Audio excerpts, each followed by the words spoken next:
하나님 성탄의 달을 맞이해서 우리 그리스도의 탄생을 기념하며 또 그 모든 행사에 하나님의 영광과 또 이 땅의 평화를 갈구하는 시간 주시니 감사합니다.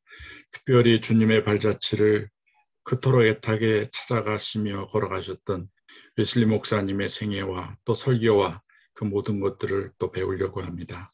오늘 주제가 참 우리의 생활 속에 또 이 시대의 부교육자들의 그 투잡 문제로 인해서 교단의 80% 이상의 부교육자들은 투잡을 환영하고 또 해야겠다고 하는 생각들을 갖고 있다는 실정입니다.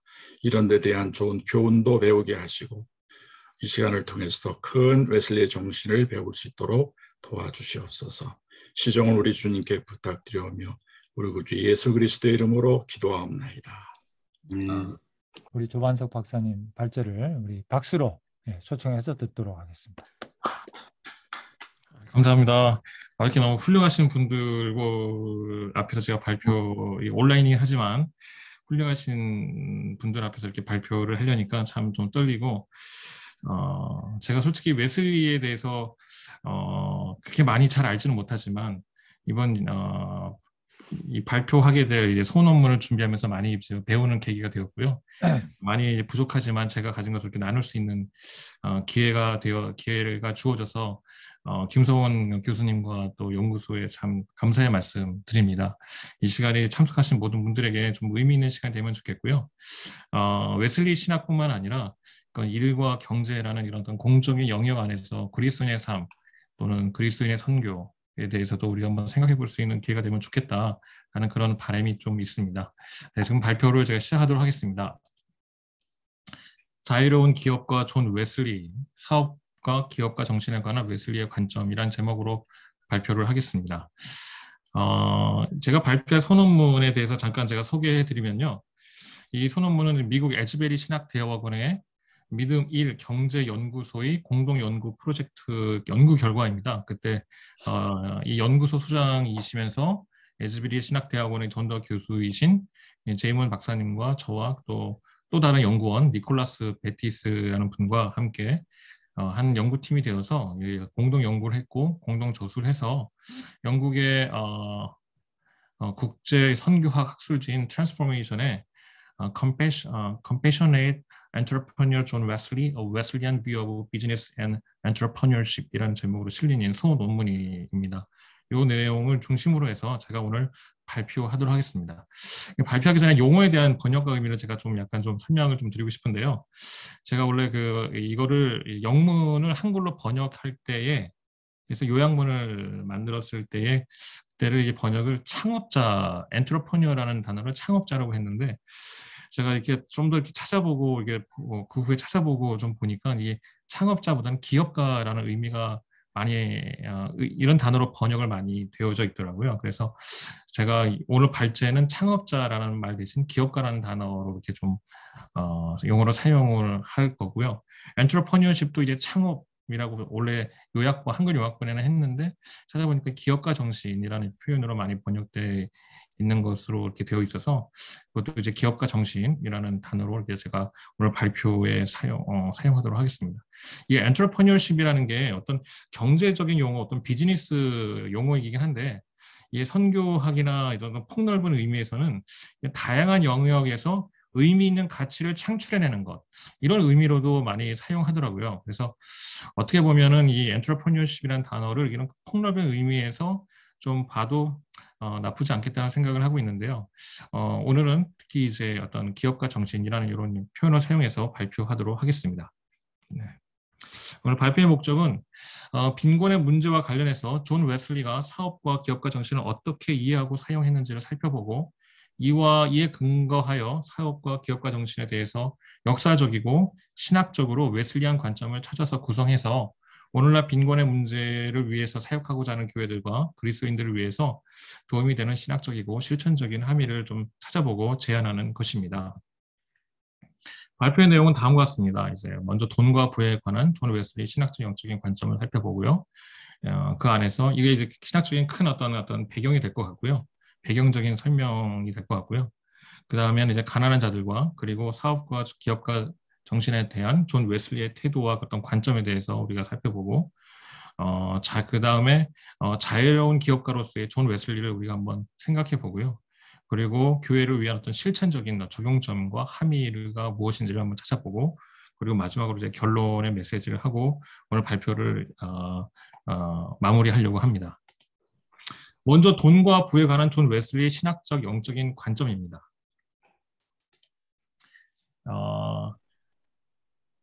제가 요거를 먼저 하는 이유는 존 웨슬리의 사업과 기업가 정신에 관한 어떤 관점은 이보다 더 큰 어떤 신학적인 그런 틀 안에서 우리가 좀 볼 필요가 있다 생각이 되어지고요. 그것이 이제 돈과 부에 관한 웨슬리의 어떤 생각 관점, 신학적 영적인 관점 안에서 우리가 웨슬리가 생각하는 사업과 기업가 정신이 무엇인지를 살펴볼 수 있다고 생각이 되어져서 먼저 이것을 살펴보도록 하겠습니다. 존 웨슬리의 경제관은 하나님의 우주적 소유권에 근거하고 있습니다. 그렇기 때문에 존 웨슬리의 경제관은 어떤 세속적인 경제관이기 이전에 근본적으로 신학적이다라고 우리가 말할 수 있고요.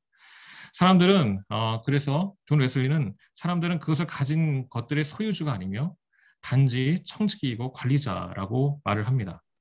그렇기 때문에 사람들이 그들이 가진 재산과 자산을 어떻게 사용해야 하는지를 결정하시는 분은 바로 하나님이시다는 것이고요. 그래서 사람들은 그들의 뜻이 아닌 하나님의 뜻대로 그들의 재물과 자산을 사용해야 된다라고 이제 웨슬리는 말하고 있습니다. 이와 관련해 가지고 미국의 시카고 신학대학원의 이제 성서 신학 및 건설 신학 교수인 데오도르 제닝스 박사님께서는 이렇게 말씀을 하시는데요. 웨슬리의 경제관은 경제적 이실론과 다르다라고 합니다. 경제적 이실론이라고 한다면 우선 경제 영역과 경제 활동에 있어서 하나님께서 전혀 관여하지 않으시고 하나님과 분리되어 있다 이런 어떤 관점이잖아요. 웨슬리의 경제관은 이런 관점과 다르다는 거죠. 그래서 사람을 경제적 청지기로 보는 이 관점은 복음의 요구로부터 현재 일어나고 있는 경제 상황을 보호하는 경제적 무신론과 경제적 이실론에 대한 치명적인 공격이다. 다시 말해서 오늘날 우리가 살아가고 있는 많은 경제 상황과 경제 활동들이 경제적 무신론과 경제적 이실론이라는 어떤 보호 아래에서 일어나고 있는데 이것에 대한 어떤 공격, 이것에 대한 어떤 비평이 바로 사람을 경제적 청지기로 보는 관점이라는 것이죠. 청지기적 상황에서의 돈과 부에 관한 웨슬리의 관점은 개인과 사회의 경제 활동에 중요한 함의를 주며 따라서 개개인의 경제적 삶에 변화를 요청하고 있습니다. 웨슬리에게서 청지기적 상황에서의 부에 대한 의미가 주는 또 다른 함의는 그 부가 신자들의 영성에 주는 영향입니다. 웨슬리는 부 자체를 악이나 죄로 여기지 않았지만 그는 부가 잠재적으로 소유자들과 사회에 미치는 파괴적 영향에 대해서 경고하였습니다. 그래서 부는 그것의 소유자가 자기 중심적이게 되고 하나님의 뜻이 아닌 자신의 뜻에 따라 살게 만든다고 웨슬리는 보았습니다. 왜냐하면 이 가진 자들 중심에는 항상 그 가진 자들, 그러니까 부유한 자들, 그리고 부자들 그 주변에는 항상 그 주변에 그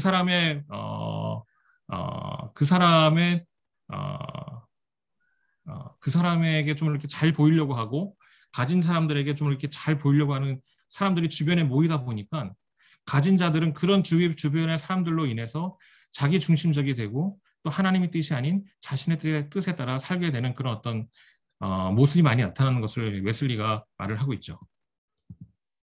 웨슬리는 부가 그 소유자에게 주는 두 가지 해를 발견하였는데요. 첫째는 부유함은 하나님을 향한 사랑을 세상을 향한 사랑으로 바꾸어서 그 결과로 인해서 이웃 사랑에게 걸림돌이 되고요.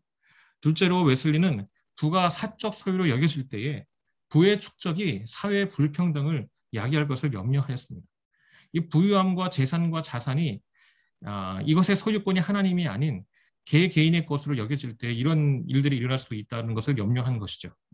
그러나 웨슬리는 청지기적 관점에서 부가 사용될 때에 그것이 가져오는 긍정적 영향도 인정하고 있습니다. 그는 부의 소유자들이 그들이 가진 것을 통해서 하나님의 뜻을 이룰 수 있다고 보였죠. 그래서 하나님의 뜻을 이루기 위한 도구로서 부유함을 부와 어떤 돈과 이런 것들이 긍정적이고 좋은 것으로 볼 수도 있다고 생각하였습니다. 그 다음에는 이제 돈과 부 그리고 이 가난한 자와 관련성에 대해서 한번 살펴보도록 하겠습니다. 웨슬리의 세가적 경제 활동 지침 또는 경제 활동 규범이라고 할 수 있는데요. 많이 알려져 있죠. 가능한 모든 것을 벌고 가능한 모든 것을 저축하고 가능한 모든 것을 주라. 네, 이 세 가지 경제 활동 지침 중에서 첫 두 가지 지침은 가난한 자들이 성실하고 검소하게 살도록 하기 위한 것과 그런 제안과 관련되어 있습니다.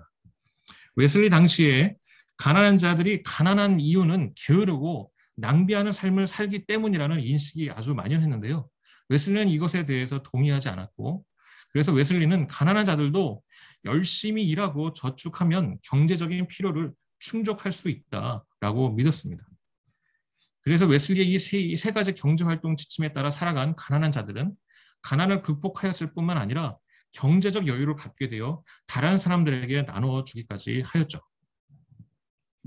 웨슬리에게 있어서 그리스도인들이 돈을 사용하는 방식은 기독교의 제자도, 기독교의 어떤 본질적인 부분과 관련이 있습니다. 웨슬리는 그래서 필요 이상으로 자신과 가족을 위해서 소비하는 것을 지적하였고요. 웨슬리의 돈에 관한 가르침은 그의 교회에 관한 이해와 또 분리가 되어지지 않고 서로 관련이 있습니다. 연관되어 있습니다. 그래서 웨슬리는 교회의 무효성은 사회에 관한 관심의 결여와 관련이 있다라고 보았죠. 웨슬리에게 있어서 이웃사랑, 특별히 가난한 자들을 돌보는 것은 기독교 신앙과 삶의 아주 본질적인 모습이었습니다. 웨슬리는 돈이 세상적 욕망을 위해서 채우기 위해서 사용되어서는 안 된다라고 강하게 권면을 했습니다. 그래서 웨슬리에게 있어서 가난한 자들 돌보는 것에 대한 헌신은 신학적으로 하나님의 소유권과 하나님의 청지기 정신에 근거하고 있으며 청지기가 맡은 재산을 사용하는 데 있어서 가난한 자를 돌보는 것이 하나님의 뜻이다라고 웨슬리는 주장하죠. 그러므로 빈곤의 문제는 단지 가난한 자들에게 주어진 스스로 극복해야 할 문제가 아니라 교회는 가진 부를 나누어주고 사용함으로써 교회와 그리스도인들은 이 문제에 대해서 책임 있고 실천적인 태도를 가져야 한다라고 웨슬리는 보았습니다. 웨슬리는 특별히 이제 돈이란 주제에 대해 이제 되게 매우 열정적으로 진지한 태도를 가지고 가르쳤는데요. 그는 그리스도인의 삶에 있어서 돈의 사용이 얼마나 중요한지 당시에 충분히 고려되지 못하고 있다고 여겼습니다. 웨슬리에게서 돈은 악하거나 선하지는 않습니다. 하지만 마태복음 15장이나 누가복음 4장과 같은 말씀에 근거해서 돈을 선을 위한 도구로 여겼고요.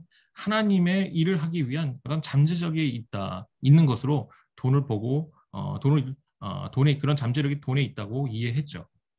웨슬리의 관점에서 돈은 도움을 필요하는 자들을 도울 수 있는 도구였습니다. 그래서 돈의 유혹에 대해서 한편으로 조심히 하지만 돈은 하나님께서 주신 좋은 선물이며 또 웨슬리는 하나님의 나라를 위해서 돈이 사용되기를 간절히 바랬습니다. 이것이 이게 돈과 부에 관한 웨슬리의 어떤 관점과 그런 어떤 영적 신학적 관점에 대해서 살펴봤는데요. 그렇다면 웨슬리의 사업과 기업가 정신에 관한 웨슬리의 관점과 태도는 어떤지 우리가 한번 살펴보도록 하겠습니다. 웨슬리는 사업과 기업가 정신에 있어서 빈곤을 줄이는 어떤 기능적 역할에 있어서 아주 긍정적인 관점과 그런 생각을 가졌습니다. 그의 첫 번째 경제활동 지침인 가능한 모든 것을 벌라에서 나타나듯이 그는 신자들이 적극적이고 능동적으로 경제활동에 참여하기를 격려했습니다. 그리고 웨슬리는 그리스도인의 삶에서 경제활동을 매우 중요하게 여겼다고 할 수 있습니다. 그리고 인간을 존엄하게 하기 위한 어떤 일의 기능에 대해서 높은 가치를 부여했죠. 웨슬리가 이제 새로운 곳을 다닐 때마다 웨슬리는 항상 일터나 직장과 같은 일터에서 사람들의 일을 하는 어떤 태도와 모습에 대한 많은 관심을 가졌고요. 이에 대해서 많이 표현을 하고 하였습니다. 특별히 이제 근면한 사람들이 근면한 태도로 일하는 모습에 대해서 감탄하는 그런 그런 표현들을 많이 하였습니다. 웨슬리의 사업과 기업가 정신에 관한 긍정적인 태도는 그가 빈곤의 문제를 해결하기 위해서 사업적 모델을 사용했다는 사실에서 아주 분명하게 보여지죠. 그래서 웨슬리는 가난한 자들을 돕기 위해 모금하고 후원금을 나눠주는 그런 어떤 자선 활동 외에도 웨슬리는 지속적으로 유지할 수 있는 방법, 유지할 수 방법으로 가난한 자를 도울 수 있는 방법을 찾아보았는데 이것을 위해서 사업적 방법을 고안하고 사용하였습니다. 그래서 일자리를 만들어서 가난한 자들을 고용하여 그들의 생계비를 벌 수 있도록 하였죠. 1970년에 한 열 몇 명의 이제 여인들을 고용해서 이제 방적하는 일을 하게 하였다고 합니다. 그리고 가난한 자들에게 어떤 주식 대출을 해 주어서 그 가난한 자들이 그것으로 장비와 재료들을 구입해서 그들만의 어떤 사업, 비즈니스를 시작할 수 있도록 도왔습니다. 웨슬리는 일에 있어서 성실하고 근면한 태도를 가치 있게 여겼지만 이런 일의 정도와 일의 성격에 있어서 한계를 정할 것을 권했습니다. 그러니까 이 부분은 이제 앞에 부분은 이제 사업과 기업가 정신에 관한 어떤 긍정적인 어떤 태도와 관점을 설명하고 있다면 이제 이 부분은 이제 사업과 기업가 정신에 관한 어떤 주의하는 어떤 경계하는 태도를 설명하고 있는 것이죠. 웨슬리는 주장하기를 일 자체는 선하지 않으며 하는 일이 하나님의 뜻과 목적에 부합해야 된다고 주장했습니다. 그래서 웨슬리는 일을 해서 열심히 돈을 벌되 자신과 이웃에게 육체적으로, 정신적으로, 영적으로 피해가 없게 하여야 한다고 주장을 했고요. 웨슬리는 경제 모든 영역에 있어서는 또 믿음을 잃게 하는 그런 위험의 요소가 항상 내재하고 있다고 인정을 했습니다. 다시 말해서 어떤 사업과 어떤 경제 활동에 있어서 항상 우리가 영적인 그것이 주는 영적인 어떤 영향에 대해서 부정적인 영향에 대해서 조심해야 된다는 것이죠. 웨슬리는 사업의 영향에 있어 특별히 추가적인 권면을 하면서 구체적인 예를 들며 불법적인 행위를 피하라고 권면했습니다. 예를 들면 뭐 너무 비싸게 이제 대출을 한다든지 어떤 잘못된 방식으로 사람을 고용한다든지 어떤 가격을 바꾼다든지 이런 행위들을 이제 구체적으로 예를 들었습니다. 웨슬리가 가난한 자를 돕기 위해서 이런 사업적 모델을 사용한 이유는 그가 관찰한 어떤 빈곤의 원인들과 관련이 있습니다. 웨슬리는 사회 경제적 상황이 빈곤을 야기시켰음을 관찰하고 발견했고요. 그래서 웨슬리는 영국을 광범위하게 다니면서 빈곤의 문제가 잘못된 정부의 정책이나 경제적 운영 그리고 사회적 선택들에 의해서 발생되고 있음을 발견하였죠. 특별히 웨슬리가 지적한 세 가지 경제 활동은 술 제조 사업, 그리고 세금의 영역, 그리고 사치의 문제였습니다. 웨슬리는 그 시대의 사업 활동들이 사람들을 경제적으로 힘들거나 또는 풍요롭게 하는 사회 경제적 상황을 형성한다고 이해를 했죠. 웨슬리에게 있어서 빈곤은 경제적 청지기 정신의 실패로 말미암아 발생한 것이었습니다. 즉 잘못된 경제 활동은 이러한 경제적 청지기 정신의 실패라는 것이죠. 이에 대해서 제닝스는 이렇게 말을 합니다. 웨슬리에게서 이런 문제는 개개인의 문제를 넘어서서 사회적 문제이며 기득권층의 문제이며 웨슬리에게서 당시의 사업 활동들은 도덕질로 보였다라고 설명을 합니다. 사업 활동을 통해서 많은 그런 경제적으로 약자들이 많은 피해를 보고 약자들이 많이 고통을 받게 되었다는 부분을 설명한 것이죠.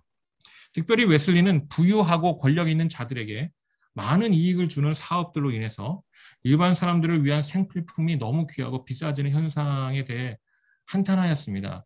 이것에 대한 하나의 구체적인 예가 이제 좀 전에 제가 간단하게 언급한 술을 제조하는 사업인데요. 이 술 제조하는 사업은 당시 영국의 왕에게 많은 이로움과 이익을 주었지만 이로 인해서 어떤 곡식 이것이 일반 사람들에게 돌아가지 못하고 주어지지 못하고 그런 결과를 낳았다고 합니다. 또한 웨슬리는 이제 일자리가 없는 거죠. 그리고 불완전 고용을 빈곤의 직접적인 원으로 여겼습니다. 여기서 이 불완전 고용이란 일자리는 있고 일을 하지만 그 일의 환경과 조건이 생계의 문제를 해결하지 못해 주는 경우를 이제, 말을 합니다. 불완전 고용. 이런 의미가 있습니다. 예. 그렇다면 이제 이런 웨슬리의 그런 사업과 기업가 정신에 대한 어떤 긍정적인 관점과 이제 경계하는 태도, 이것을 가지고 우리가 그럼 어떻게 웨슬리를 이해할 것인가를 우리 한번 살펴보도록 하겠습니다. 첫 번째로 우리가 생각해 볼 것은 이제 해방자로서의 웨슬리입니다. 웨슬리에게서 사업가 기업가 정신은 가난한 자들을 사회 경제적 고통으로부터 해방시키는 데 그 목적이 있었죠. 웨슬리는 빈곤의 문제가 가난한 자들이 스스로 해결해야 하는 그들의 책임으로만 보지 않았고요. 매일매일 삶 속에서 가난한 자들에게 물질적으로 필요한 것을 빼앗아가는 사회 경제적 속박으로부터 그들이 해방되어야 한다고 믿었습니다. 그래서 웨슬리는 이를 위해서 자선 활동뿐만 아니라 지속적으로 유지되고 도움이 될 수 있는 경제적인 방법을 사용해서 그들을 세워주기를 간구했습니다. 웨슬리는 그래서 부유한 자들이 개개인의 죄를 자발적으로 회개하는 것을 많이 강조했고요. 웨슬리는 강하게 신자들에게 권면하기를 하나님의 청지기로서 온 세상의 모든 것의 소유자이신 하나님의 뜻을 섬기는 것을 실패하는 것에 이르게 할 수 있는 그 물질적 부유의 축적을 멀리하라고 가르쳤습니다. 즉 웨슬리는 물질적 부의 축적이 하나님과 이웃을 사랑하는 그리스도인의 본질적 표식을 잃게 만들 수 있다고 보았던 것입니다. 지금까지가 해방자로서의 웨슬리를 우리가 생각해 볼 수 있다면 이제 기업가로서의 웨슬리를 우리가 생각해 볼 수 있을 것 같습니다. 웨슬리는 자유경제시장의 가치와 개인의 사적 소유를 인정하였습니다. 도움이 필요한 자들을 위해서 자발적으로 물질적 나눔을 강조하였지만 그는 그리스도인들이 최선을 다해서 돈을 벌고 저축하기를 격려하였죠. 뿐만 아니라 그 자신이 기업가가 되어서 가난한 자들을 돕기 위해 사업적 모델을 개발하기도 하였습니다. 웨슬리는 사업가 기업가 정신을 가난한 자들을 돕는 데 있어서 기능적으로 가치 있다고 여겼고요. 이러한 점에서 웨슬리의 사업가 기업가 정신에 관한 관점과 태도는 순전히 해방주의자나 자본주의자와는 다르다라고 우리가 할 수 있을 것 같습니다. 웨슬리는 해방자의 그 자유로움을 가지고 있으며 그것에 자본주의적 실천을 더함으로써 이 두 입장을 통합하였다 우리가 볼 수 있죠.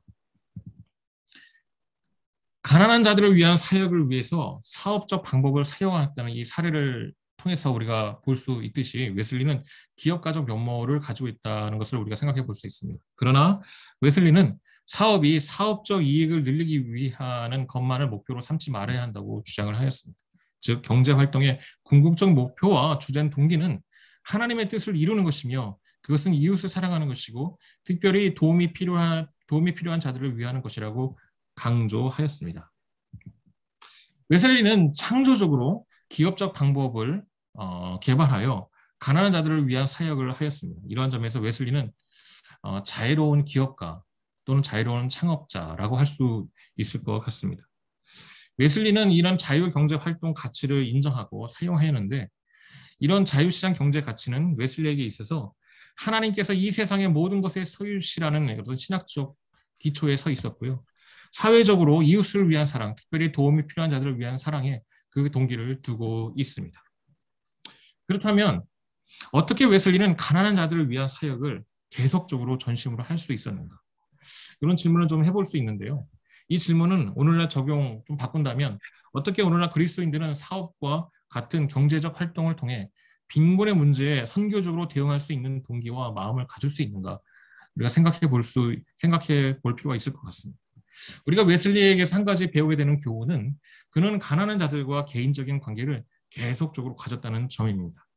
웨슬리가 계속해서 빈곤의 문제와 가난한 자들의 삶에 진지한 관심을 갖고 사역을 가능하게 했던 한 가지 중요한 요소는 웨슬리는 가난한 자를 지속적으로 방문함으로써 그들과 지속적인 개인적 관계를 가져왔기 때문입니다. 웨슬리는 직접 그의 눈으로 가난한 자들의 고통과 아픔을 보았습니다. 그리고 그의 귀로 직접 그들의 아픔의 실상에 대해서 들었죠. 그래서 웨슬리는 사회의 깊은 분열과 격차는 가난한 자들의 삶에 대해서 가진 자들이 가난한 자들의 삶에 대해서 지속적으로 묵인해 왔기 때문이라고 이해했습니다. 무관심했던 것이죠. 가난한 자들을 위한 웨슬리의 목소리는 그들의 관계 속에서, 그들과의 관계 속에서 그들이 매일 겪는 고통을 직접 관찰하는 것으로부터 왔습니다. 이런 웨슬리의 가난한 자들과의 관계는 그들을 위한 사역을 넘어서서 웨슬리는 또한 가난한 자들에서 발견되어지는 그런 영적인 그런 순전함에 대해서 많이 감탄을 하였죠. 그래서 웨슬리가 선호했던 그 말씀을 전하고 사역을 할 때에 웨슬리가 선호하고 좋아했던 회중, 청중 그룹은 가난한 자들이었습니다. 가난한 자들 앞에서 가르치고 말씀을 전하고 사역하는 것을 좋아했죠. 왜냐하면 그들에게서 발견되어지는 그런 영적인 순전함 때문이었습니다. 가난한 자들과 이런 정기적인 만남을 가진 것은 웨슬리에게 최소한 두 가지 유익함을 주었습니다. 첫 번째, 가난한 자들의 고통의 원인과 상황을 정확하게 이해할 수 있었고요. 둘째로 계속해서 가난한 자들에게 헌신하도록 동기부여를 해주었죠. 이런 웨슬리의 가난한 자들을 위한 헌신은 그들의 삶의 방식에도 변화를 주었습니다. 웨슬리의 삶의 방식에도 변화를 주었습니다. 그는 그의 삶의 방식에 있어서도 가난한 자들과 함께하길 원했고 사치한 삶을 멀리하고 검소한 삶을 살기를 힘썼죠. 그래서 웨슬리는 가르치기를 사치스러운 삶의 방식은 경제적 성적인 정신과 부합하지 않다고 가르쳤습니다. 그렇다면 이런 어떤 웨슬리로부터 우리가 발견할 수 있는 사업과 기업가 정신의 태도와 관점을 으로부터 우리가 어떤 실천적인 것들을 우리가 무엇을 배울 수 있고 적용할 수 있는지를 한번 살펴보기를 원합니다. 첫 번째는 웨슬리의 세 가지 경제 활동 지침을 교회의 어떤 가이드 원칙으로 사용하는 것입니다. 제가 여기서 오늘 발표를 통해서 제안하는 것은 다섯 개의 단계로 구성되어진 어떤 일종의 어떤 패턴인데요. 1단계는 교회 교인들이 열심히 돈을 버는 것이죠. 두 번째 단계는 교회 교인들이 저축을 하는 것입니다. 그러면 세 번째 단계는 교회 교인들이 성령의 감동에 따라서 자발적으로 나눔으로써 가난한 자들을 준비시켜서 일하고 벌 수 있는 기회를 갖게 하는 것입니다. 마지막 네 번째로는 교회의 지원과 후원으로 가난한 자들이 일하고 벌어서 그들의 삶이 경제적으로 유지되는 것이죠. 이렇게 가난한 자들은 일하고 벌 수 있게 되어서 다시 1단계에 참여하게 됩니다. 그리고 이 5단계가 그들과 함께 계속되어지는 것이죠. 이 5단계의 어떤 패턴을 보게 되면 이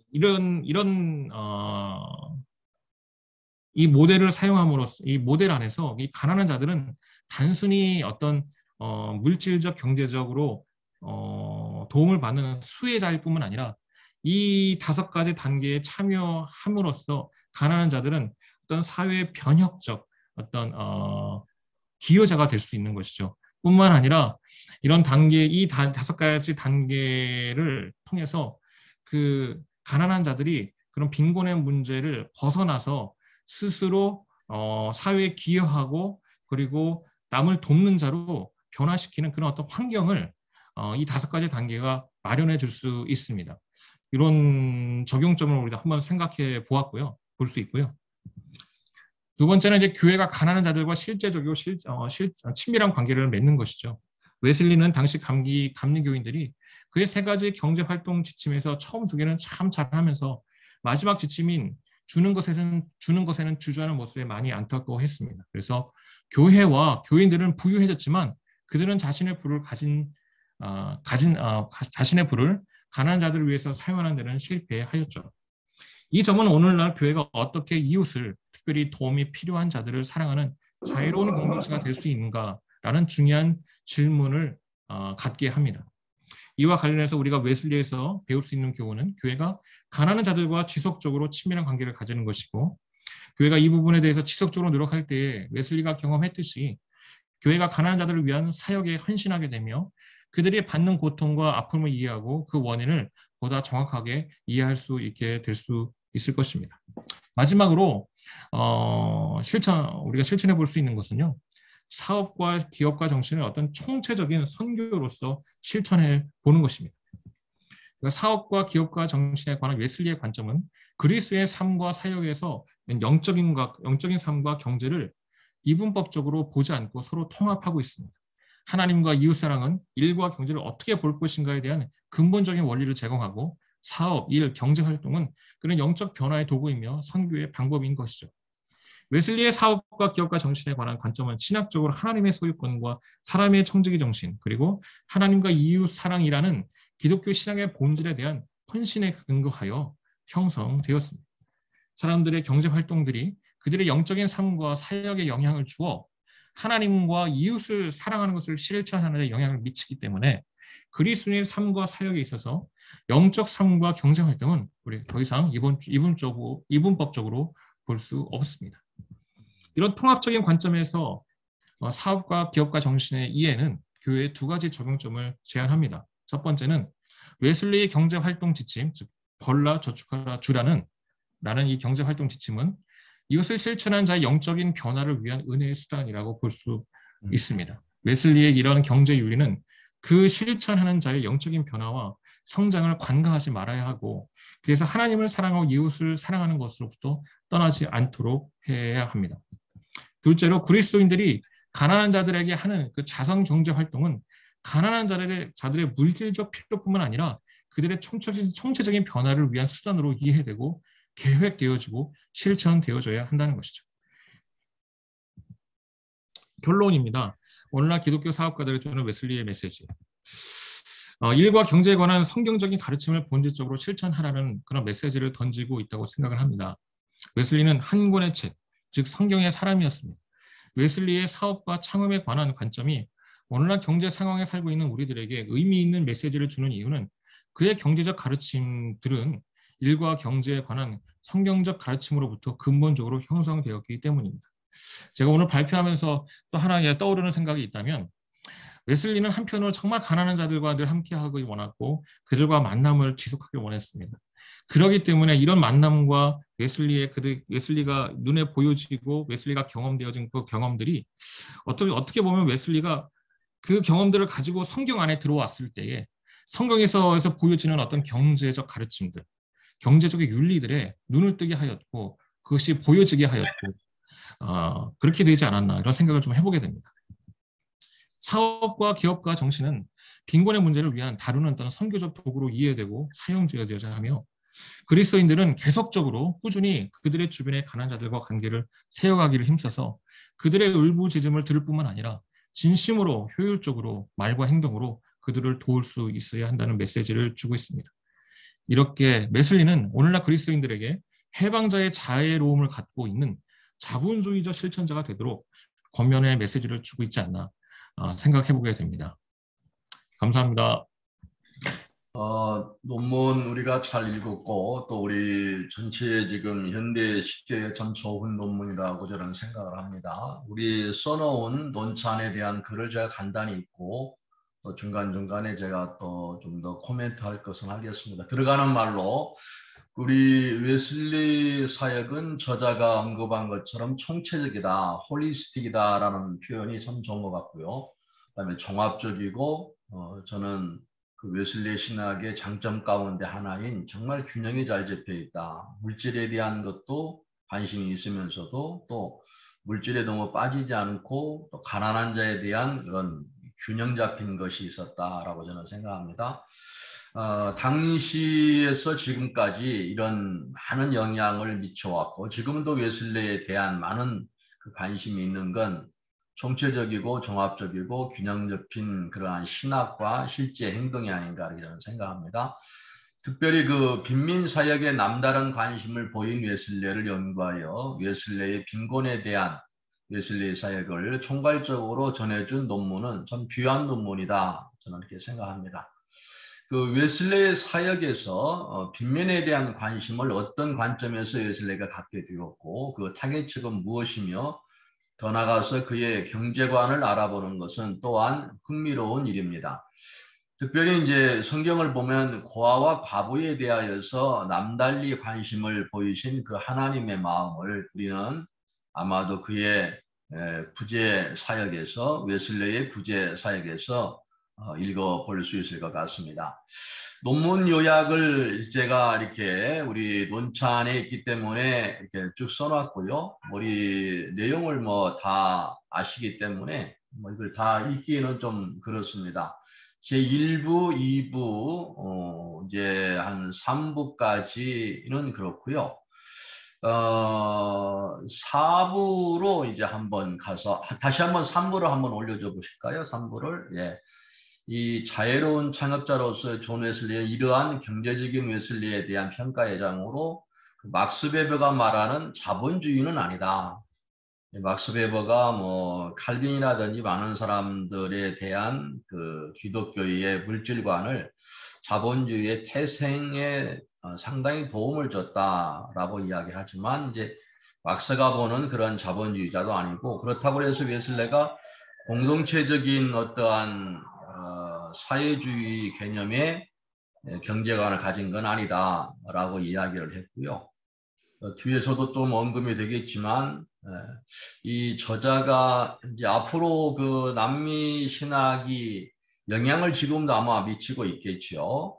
특히 이제 해방 신학이 앞으로 좀 말씀을 좀 되어지겠지만 브라질 같은 데에는 좋은 자본은 있지만 아직 그렇게 빈부의 격차가 많아서 빈곤층이 많이 있는데 이 남미 신학에서 주창되어진 해방자라는 단어를 사용하여 빈곤 문제를 해결하는 사람을 표현하는 언어로 사용한다.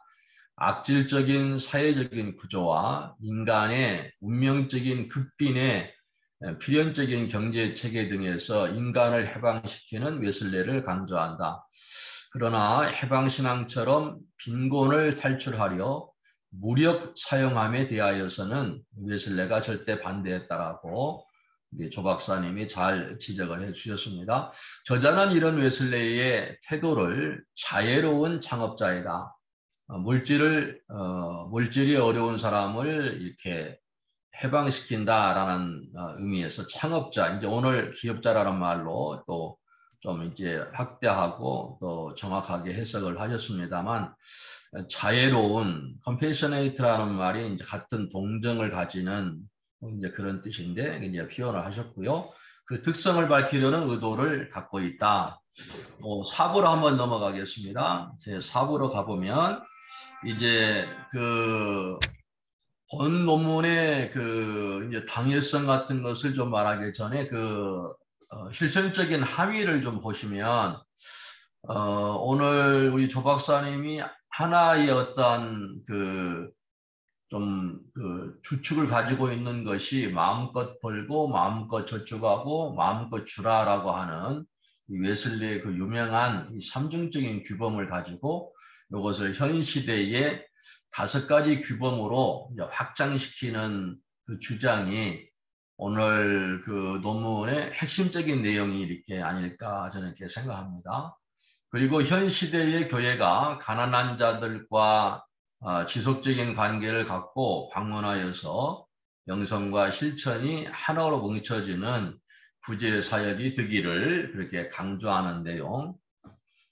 그래서 저자는 영성과 경제를 이분법으로 절대 보지 않고 영성이 있다면 경제는 무시하고 경제를 하면은 영성을 무시하는 이런 이분법적인 것이 교회 내에서 있지만 이걸 종합적이고 어떤 총체적이고 균형 잡힌 것으로 잘 이해를 하셔서 우리 선교 사역에서도 이러한 것들이 좀 앞으로 더 선교 사역에도 필요하고 우리 기독교인에게도 필요하고 특별히 이제 오늘 이렇게 들어보셨지만 기독교인 가운데 사업가들에게는 하나의 어떠한 하나의 목표가 되지 않을까 이렇게 생각합니다.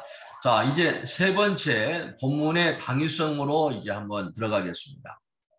그 웨슬레의 영성을 좀 높게 평가한 것은 수도원에만 갇혀 있는 영성이 아니고 아침에는 새벽기도하고 그다음에 바로 나와서 길거리에 가서 전도하고 그다음에 옥중에 가서 전도하고 고아들 방문하고 그러한 사회적 구제 활동을 통합적으로 이해하려는 그 사상이 웨슬리의 특징이 아닐까 이렇게 생각하는데 아주 잘 정리해주고 또 우리 현대 생활에 특별히 제3세계에 좀 관심이 있는 우리로서는 아주 좋은 경제적인 안목을 넓혀주었다 이렇게 생각합니다.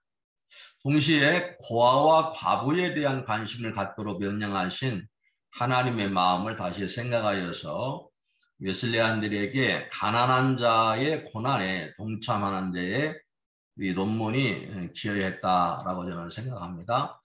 두 번째는 웨슬레 신학은 성경적이고 복음적이면서도 현장성과 실용성을, 이 실용성, 현장성을 항상 강조했는데 웨슬레가 강조한 이 내용을 이 논문도 그대로 따라서 우리 교회 현장에 그대로 이제 적용할 것을 이야기하고 있습니다.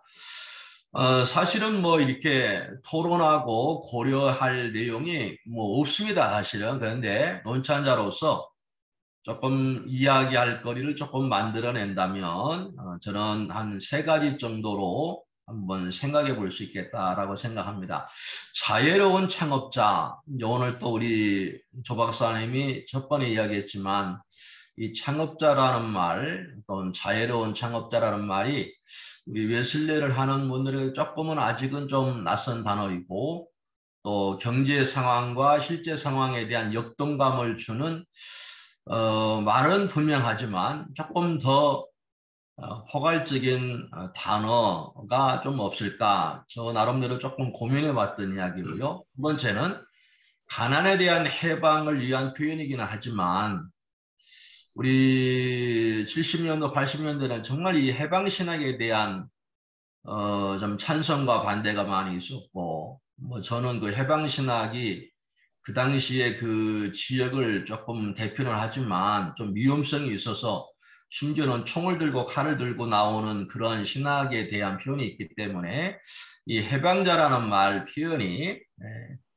적절한지 아니면 우리 조반석 우리 목사님이 아마 이제 브라질을 가시기 때문에 거기에 대한 사역 현장에 대한 배려인지는 모르겠지만 이 표현이 조금 맞는지 웨슬레가 분명히 해방자는 맞습니다. 가난한 자를 억눌린 자를 그런데 그런 표현이 조금 더 한번 생각해 봤으면 좋겠다. 뭐 심각한 건 아닙니다. 세 번째, 요즘 관심 주제 중 하나인 경제활동을 하기 위하여서 교역자들이 직업 이중직을 지금 허용해야 된다, 안 해야 된다라고 하는데 이것이 여기에서 뭐 최종 뭐 어떤 큰 관점은 아니겠지만 한 번 더 생각해 볼 수가 있습니다. 나가는 말, 우리 가난한 자와 동행하고 돕고 위로하는 것이 하나님의 이름을 영광스럽게 하는 것입니다. 웨슬레의 이런 실제적인 경제 모습과 동시에 영성을 통합적으로 이렇게 잘 이해할 수 있어서 참 좋은 지료입니다.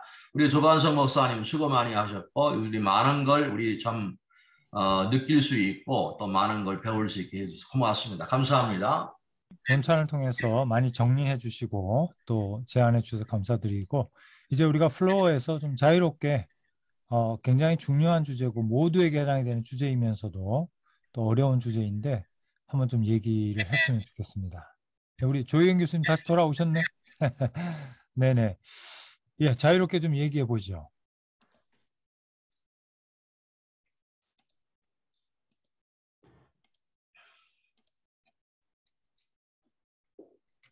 제가 뭐 느낀 점을 하나 네네, 이재섭 교수님. 드리겠습니다. 네네네. 먼저 이렇게 좋은 세미나를 만들어 주신 점에 대해서 너무 감사드리고요. 오늘 발제해 주신 조반석 박사님께 특별히 좀 너무 귀한 이 논문을 발표해 주셔서 또 알기 쉽게 이렇게 설명을 해 주셔가지고 너무 감사합니다. 저는 그 사회복지 쪽을 하고 있는데 그 중에서 이제 사회정책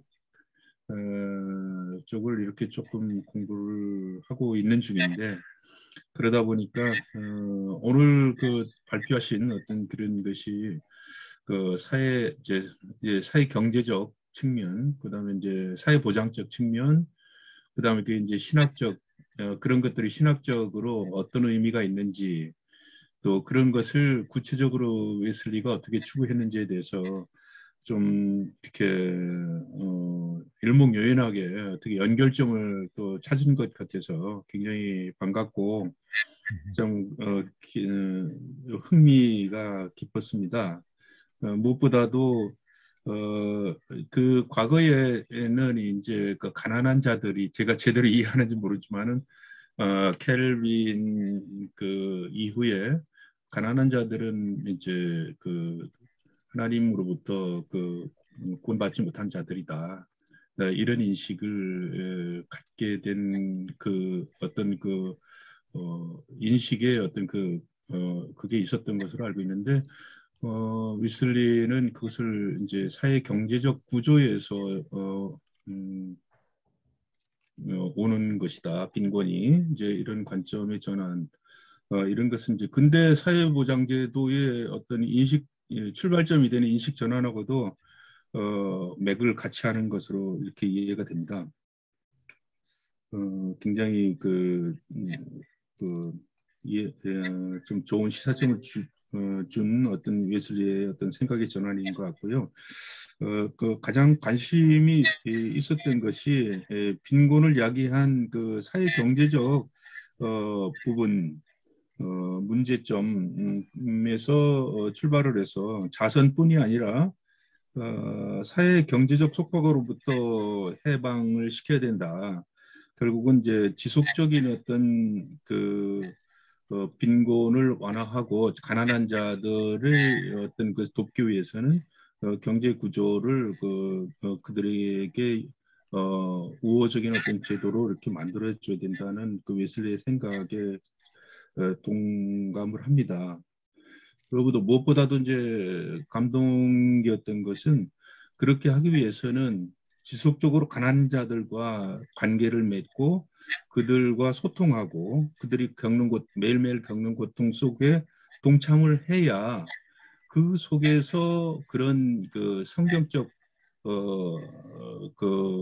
어떤 하나님이 원하시는 성경적 뜻을 발견할 수 있다는 그 말씀에 100% 동감을 합니다. 이론적으로만 가지고 되는 게 아니라 실제 가난한 자들 속에서 그 성경적 참 진리를 발견할 수 있다는 것이죠. 그런 점에서 지금 얘기하는 경제에서 나오는 ESG 운동 그런 것과도 상당히 이제 맥을 같이 하는 것으로 보고 있습니다. 그것과의 연결점 이런 것들을 찾아보면 어떨까 하는 생각을 하게 되었습니다. 정말 다시 한번 좋은 발제를 해주신 조 박사님께 감사드리고 좋은 또 코멘트를 해주신 양 박사님께 감사드립니다. 이상입니다. 예, 감사합니다. 사회복지 전문가께서 또 그런 관점에서 이렇게 웨슬리의 경제관이 가지고 있는 의의에 대해서 정말 근대 복지국가의 개념 이념하고도 바로 연결이 되는 ESG 경영하고도 바로 오늘날의 ESG 경영하고도 연결이 되는 시발점이 되는 정말 웨슬리의 탁월성을 좀 말씀을 잘 밝혀주신 것 같아서 참 감사하고요. 자, 그러면 또 다른 분들 말씀 주시죠. 네네, 장경 박사님. 조 박사님 훌륭한 논문 발표해 주셔서 감사드립니다. 보통 웨슬리의 경제관에 관한 자료들을 이렇게 보면 벌라, 저축하라, 주라 이런 것들을 어떻게 해석해야 되는지 좀 넓게 해석하는 그런 내용이 많고 그 다음에 웨슬리가 개인적으로 경제관을 어떻게 적용해서 가르쳤는지 그리고 빈곤 해결을 위해서 웨슬리 자신과 메소디스트들이 어떤 노력을 기울였는지 그리고 국가가 그 해결을 위해서 문제 해결을 위해서 어떻게 해야 하는지에 대한 연애를 어떻게 피력했는지 이런 부분에 초점을 맞추어서 이렇게 읽어본 자료들이 많았던 것 같습니다. 그런데 오늘 박사님께서 설명해 주신 이 논문은 그런 것 속에 들어있는 웨슬리의 정신, 전반적인 것들을 오늘의 용어로 잘 설명을 해주시고 특별히 오늘의 교회가 어떻게 그것을 실천할 수 있는지까지 연결시켜 주셔서 전반적으로 지금까지 이런 관련된 논문 중에서는 가장 총체적이고 실천적인 요소까지 포괄하는 그런 면에서 통합적으로 이 내용을 잘 제시해 주신 것 같습니다.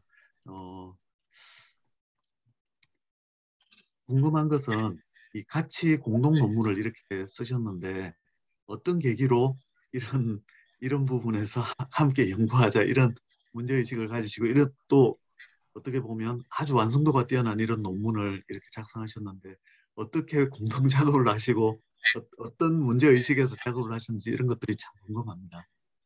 네, 네.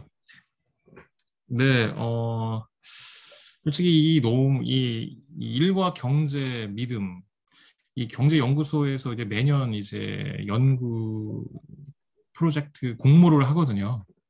학생들도 참여할 수 있고 교수들도 참여할 수 있는데 솔직히 제가 이 연구 프로젝트 하기 전에 일, 경제, 믿음에 관한 어떤 성경 신학적 관점으로 거룩이란 개념을 중심으로 제가 한번 논문을 써서 한번 프로젝트를 한번 한 적이 있고요. 그리고 일과 경제 이 부분이 그때 처음에 일과 경제라는 영역에 있어서 내가 참 많이 몰랐고 이 그리스도인의 신앙과 어떤 선교와 교회 사역과 너무 이분법적으로 많이 내가 생각하고 있었구나.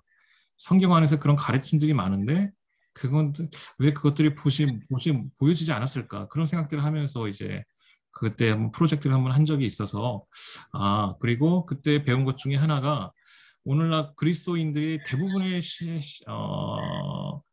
대부분의 시간들을 보내는 것이 이제 교회 안에서가 아니라 세상 속에서 경제 활동을 하면서 또는 일터에서 보내는데 교회에서 과연 그들에게 주는 메시지는 거의 없는 것 같다라는 생각을 많이 하게 됐고 그러면서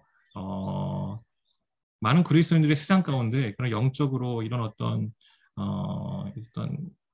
그들의 삶 속에서 어떻게 그리스도인을 살아가고 살아가야 되는지에 대한 준비됨이 없이 세상 속에서 살아가고 있구나라는 걸 그때 많이 느꼈거든요. 그래서 이 주제에 대해서 계속 관심을 그때부터 갖기 시작했고요. 그래서 한 번 더 이제 당시 이제 소장님께서 웨슬리에 관한 연구를 좀 하고 싶다 이 주제에 대해서 그때 이제 이렇게 몇몇 연구원들을 이렇게 좀 이렇게 모으면서 아마 팀이 구성이 됐습니다. 그래서 그때 구성을 해가지고 원래 큰 프로젝트를 두 개로 나눴습니다.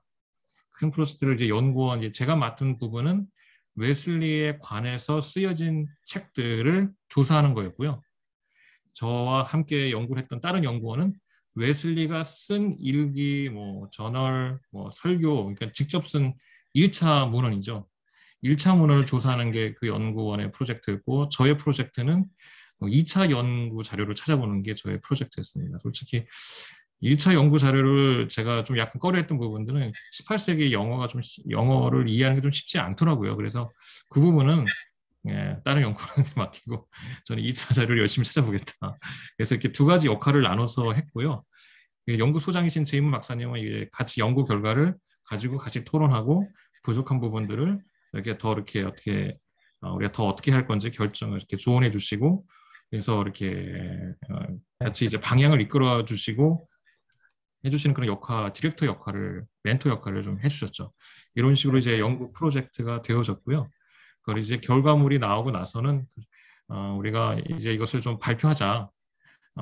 하나의 글로 소논문으로 아티클로 발표하자 해서 영국에 있는 학회지에 이제 냈는데 거기서 이제 발표 실어주겠다고 이렇게 결정해 주셔서 좀 마지막으로 좀 이렇게 좀 수정 보완을 해가지고 발표하게 됐습니다.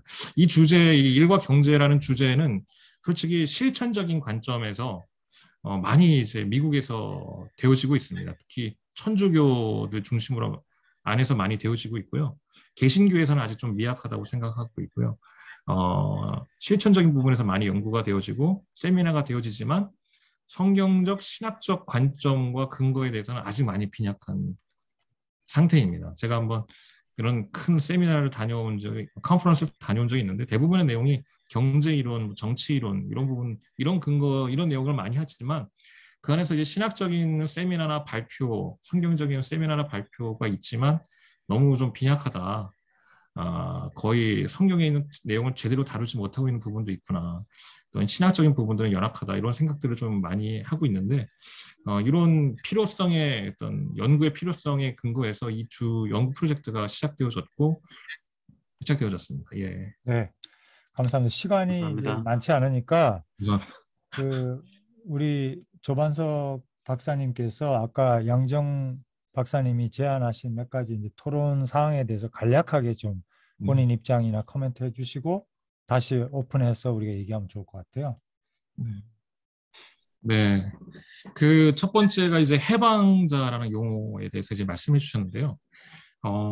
좀 이게 낯선 용어는 자유로운 자유로운 해방자야, 자유로운 창업자에 대해서 말씀해 주셨는데요.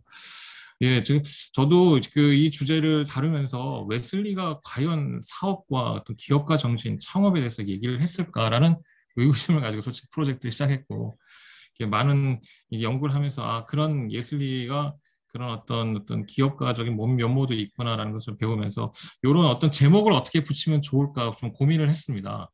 이 웨슬리에 대해서 어떤 타이틀을 붙이면 좋을까라는 제목을 했는데, 그때 이제 제안하신 게 이제 저희 나온 여러 가지 제안들 중에 가장 이제 괜찮았던 것이 이제 compassionate entrepreneur라는 용어가 가장 이제 괜찮아서 이렇게 결정하게 된 거고요.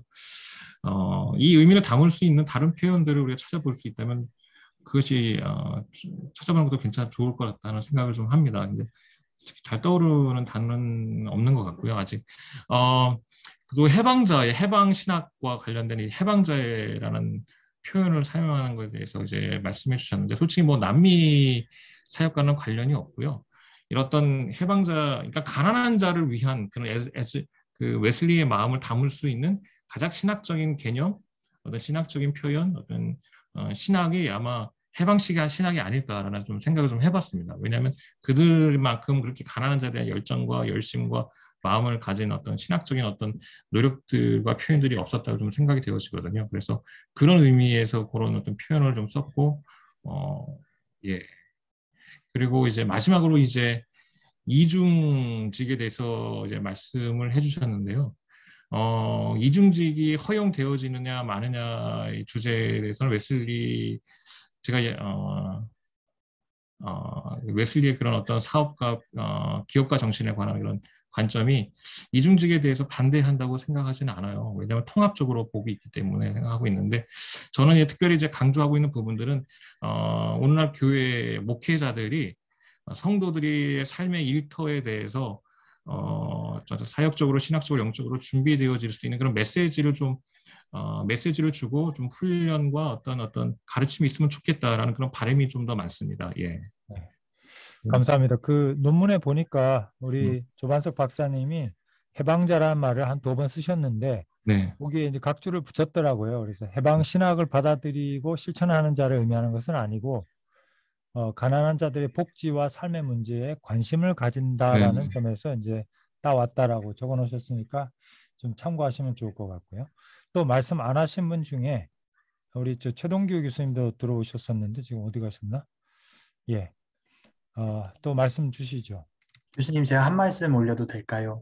네네, 임 전사님. 우선은 저도 이 논문 읽으면서 단순히 후원으로만 끝나고 일회적으로 끝나는 게 아니라 이것이 조금 더 사업적으로 가서 실제적으로 일자리를 제공하고 이렇게 경제적으로 이렇게 생활할 수 있게 구제할 수 있는 사업이 필요하다고 많이 느꼈고, 아까 전에도 박사님 말씀하셨던 것처럼 저도 유키즈 온 더 블럭을 엄청 자주 보는데, 거기서도 천주교 신부님이 3,000원짜리 김치찌개를 이렇게 파셔가지고 좀 청년들에게 쉼을 주는 그런 사업을 하시고 계시는 신부님을 봤어요. 또 저희 주변에 있던 개신교에서도 이런 사업을, 춘천의 한마음교회라고 침례교회에서 이 사업을 많이 하는데, 거기서는 이제 목회자들이 하는 게 아니라 성도들이 사업을 하고 그 사업 안에서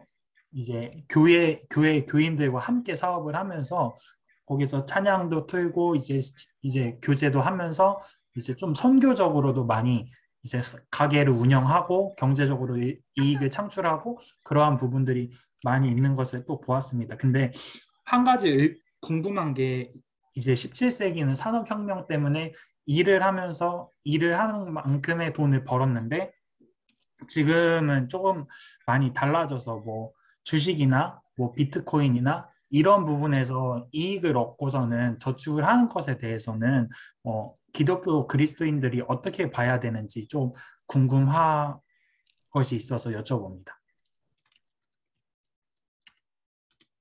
네, 꼭 조반석 박사님이 아니더라도 또 이 부분에 좀 코멘트 해주시면 좋을 것 같습니다.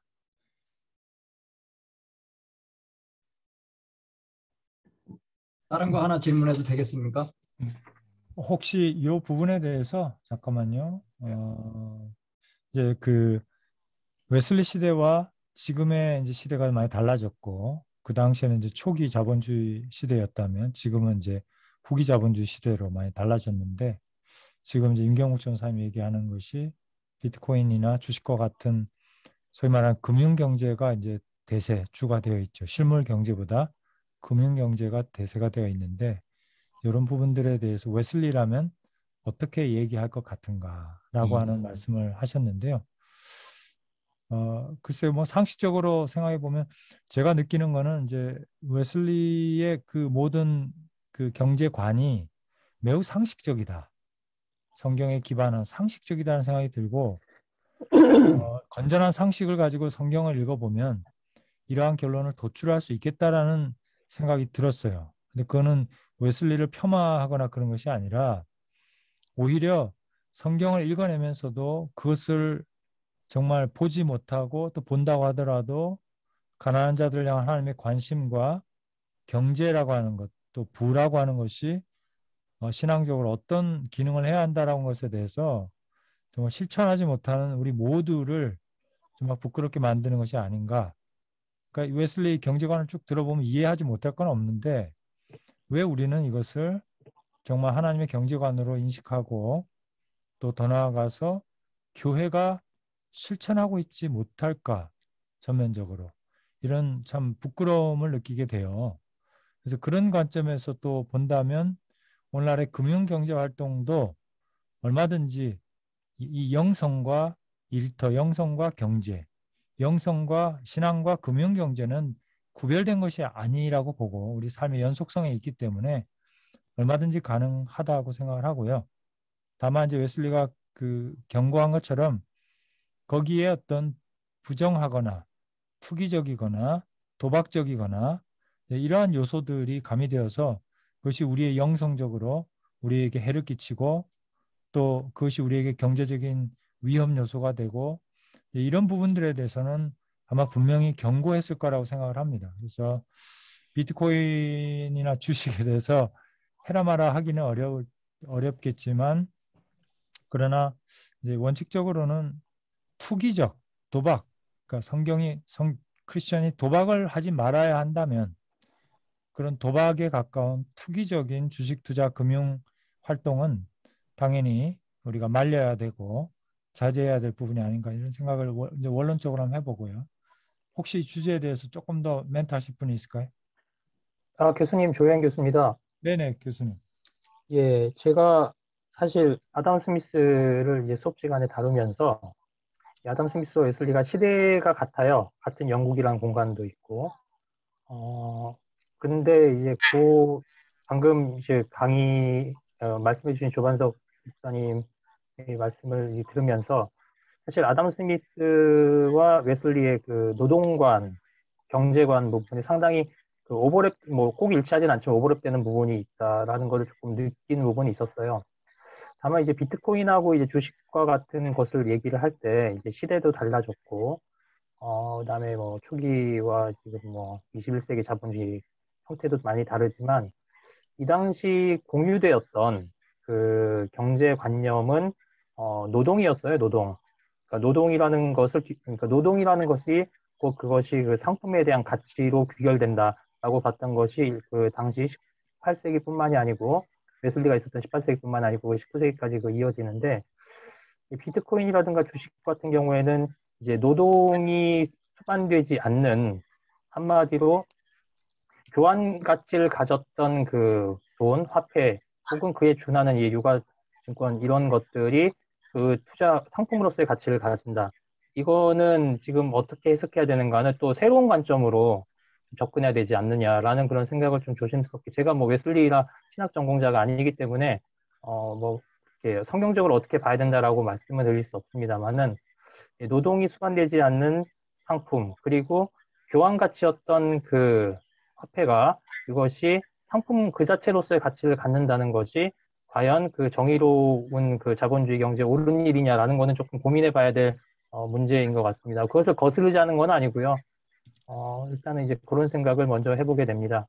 어쨌든 저는 영국에서도 공부를 했지만 18세기 초기 자본주의 시대에서 나타났던 그 빈곤의 문제, 아담 스미스와 웨슬리가 동시에 고민했던 문제 같은데, 그래서 이제 그거에 대해서 조금 얘기를 하고 보고 싶습니다. 그 조잉 교수님이신가요? 네네, 조행 교수님이십니다. 예, 교수님께서 그 아담 스미스 말씀해 주셔서 너무 반가웠습니다. 솔직히 제 이 글의 아담 스미스 내용을 좀 넣고 싶었는데요. 그 부분이 이제 그 글을 쓸 때 글자 수 한계 때문에 좀 잘렸고요.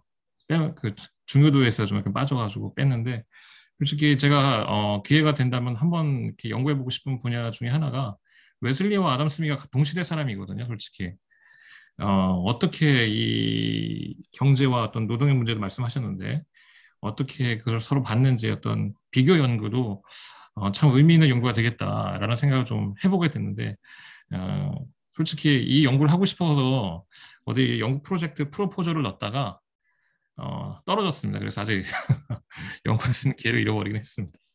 브라질 가서 하시면 되겠네. 네, 거기 빈민가들이 많으니까 거기서 참.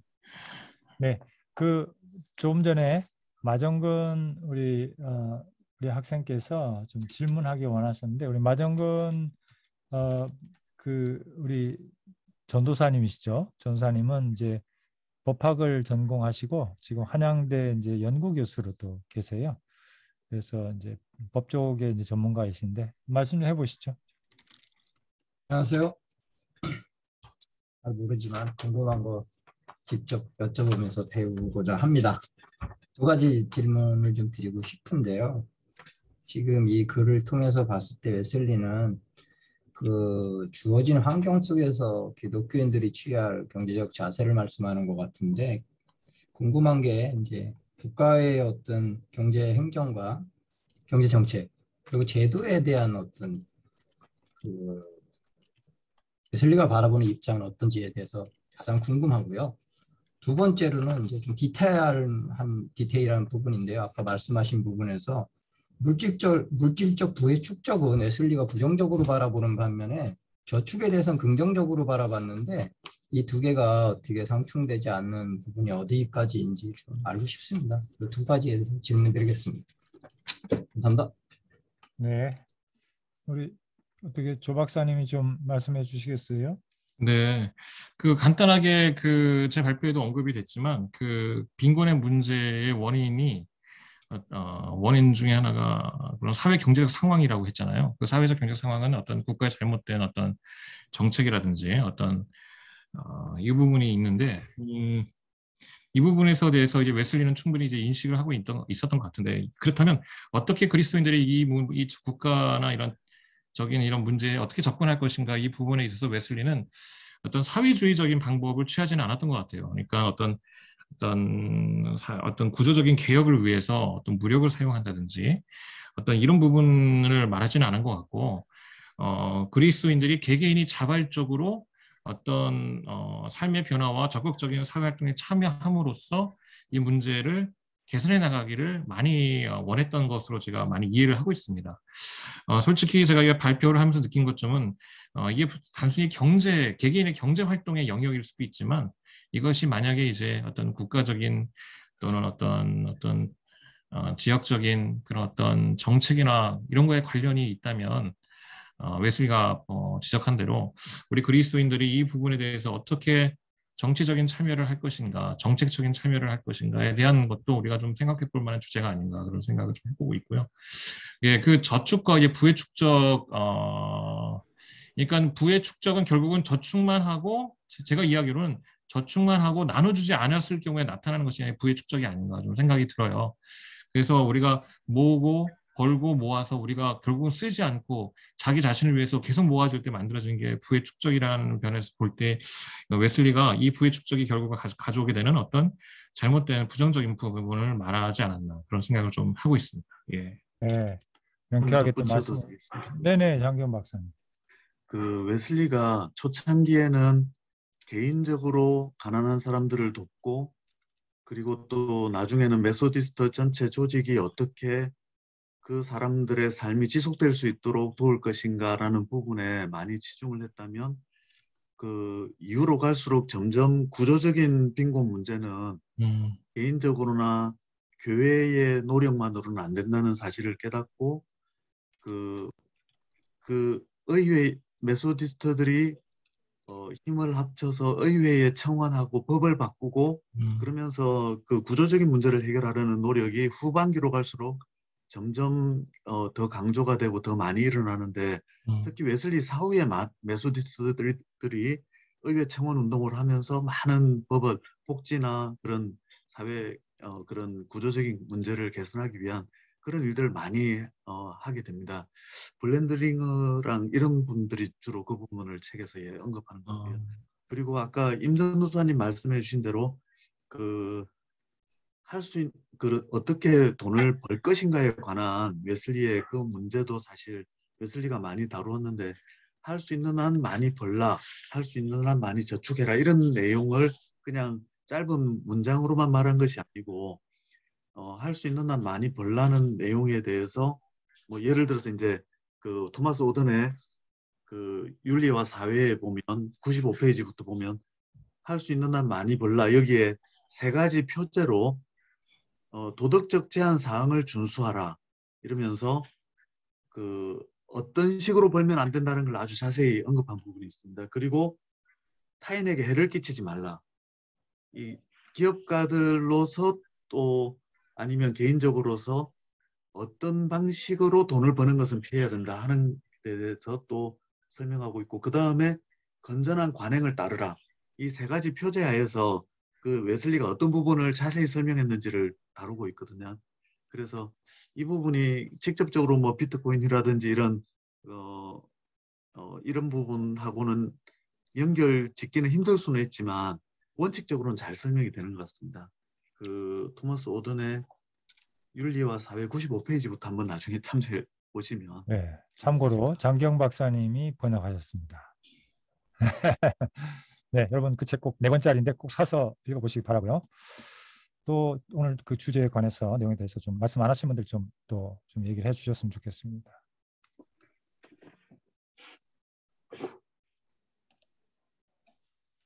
이제 한 가지 우리가 좀 꼭 얘기해 봤으면 좋겠다라는 것은 이제 조반석 우리 선교사님도 선교적으로 선교를 또 전공하셨고 선교사고 이제 그 마지막에 so what 우리가 어떻게 웨슬리가 그 당시에 실천했던 것들을 오늘날 우리가 실천해야 할 것인가 할 수 있을 것인가에 대한 실천의 문제인데요.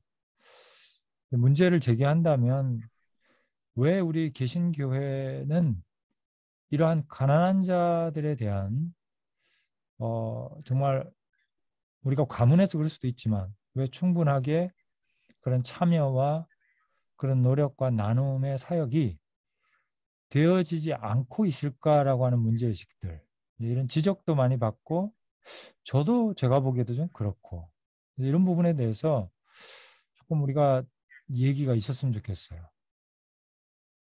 여러분 어떠세요? 여러분들의 그 사역의 장에서 또 여러분들이 듣고 보고 관찰하는 속에서 우리 교회 혹은 기독교, 한국 기독교가 이런 그 경제 문제, 분배의 어떤 정의에 관한 이제 이슈들, 이런 체제에 관한 문제 이런 것들에 대해서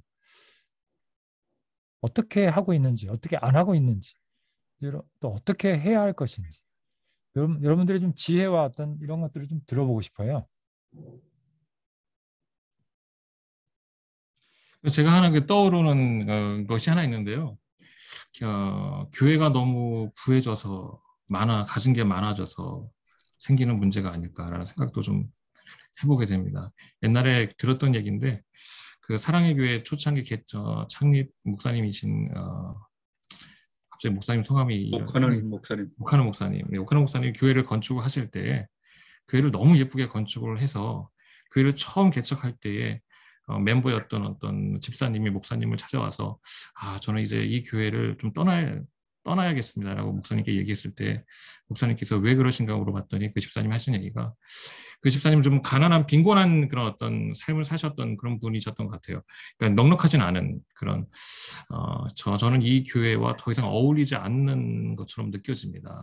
그 교회가 너무 예쁘게 지어지고 아름답게 지어지니까 자기 자신과 너무 비교가 돼서 이 교회가 너무 낯설게 느껴진다는 거죠. 어떤 그런 것들이 좀 생각이 납니다. 그래서 교회가 그런 어떤 그 부분도 있지 않았나 생각이 좀 드네요. 제가 볼 때는 이제 자본주의의 논리가 자본주의의 이데올로기랄까요, 가치관이랄까요, 이런 것들이 우리 성도들의 삶에 너무 속속들이 들어와 있고 목사님들의 인식 속에 너무 속속들이 들어와 있기 때문에 문제의식을 느끼지 못하는 면이 있지 않나. 그러니까 자본주의의 어떤 체제나 논리 이런 것들이 너무나 내재화되고 너무나 당연하게 여겨지기 때문에 그런 면에서 정말 성서적인 기독교 입장에서 아까 이 본문 중에도 그런 얘기 있었잖아요. 사회주의도 아니고 기독교는 사회주의도 아니고 자본주의자도 될 수 없다.